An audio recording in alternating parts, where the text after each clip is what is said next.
बहुत पुराने समय की बात है। उज्जैन नगरी में राजा विक्रमादित्य राज करते थे। वे बड़े न्यायप्रिय, बहादुर और बुद्धिमान राजा थे। उनकी वीरता की चर्चा दूर दूर तक होती थी। एक रात की बात है। राजा विक्रम जंगल के रास्ते जा रहे थे। घना अंधेरा था। पेड़ों की डालियां हवा में हिल रही थीं और चारों ओर सन्नाटा छाया था। राजा अपने कंधे पर बेताल को उठाकर ले जा रहे थे। तभी बेताल हंसकर बोला, राजन, रास्ता लंबा है, मैं तुम्हें एक कहानी सुनाता हूँ। राजा चुपचाप चलते रहे। तब बेताल ने कहना शुरू किया। एक नगर में एक बहुत सुंदर और गुणवान राजकुमारी रहती थी। जब वह बड़ी हुई तो उसके विवाह के लिए 3 योग्य युवक आए। पहला युवक बहुत बड़ा विद्वान था।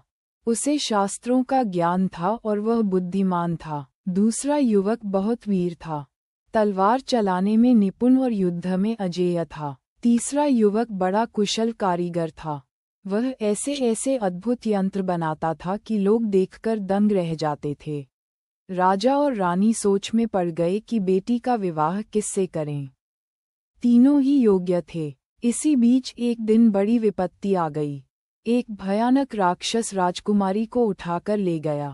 पूरे नगर में हाहाकार मच गया। तीनों युवकों ने निश्चय किया कि वे राजकुमारी को वापस लाएंगे। विद्वान युवक ने ध्यान लगाकर बताया कि राक्षस राजकुमारी को कहाँ ले गया है। कारीगर युवक ने तुरंत एक तेज उड़ने वाला रथ बना दिया, जिससे वे वहां पहुंच सके। और वीर युवक ने राक्षस से भयंकर युद्ध किया। तलवारों की टकराहट हुई, धरती कांप उठी और अंत में वीर युवक ने राक्षस को मार गिराया। राजकुमारी सकुशल वापस लाई गई। अब फिर प्रश्न उठा कि विवाह किससे हो। विद्वान बोला, यदि मैं स्थान न बताता तो राजकुमारी मिलती ही नहीं। कारीगर बोला, यदि मैं रथ न बनाता तो वहां पहुंचना संभव न था। वीर युवक बोला, यदि मैं युद्ध न करता तो राजकुमारी छूटती कैसे। उद्धरण चिन्ह। इतना कहकर बेताल बोला, राजा विक्रम, अब तुम ही बताओ, राजकुमारी का विवाह किससे होना चाहिए।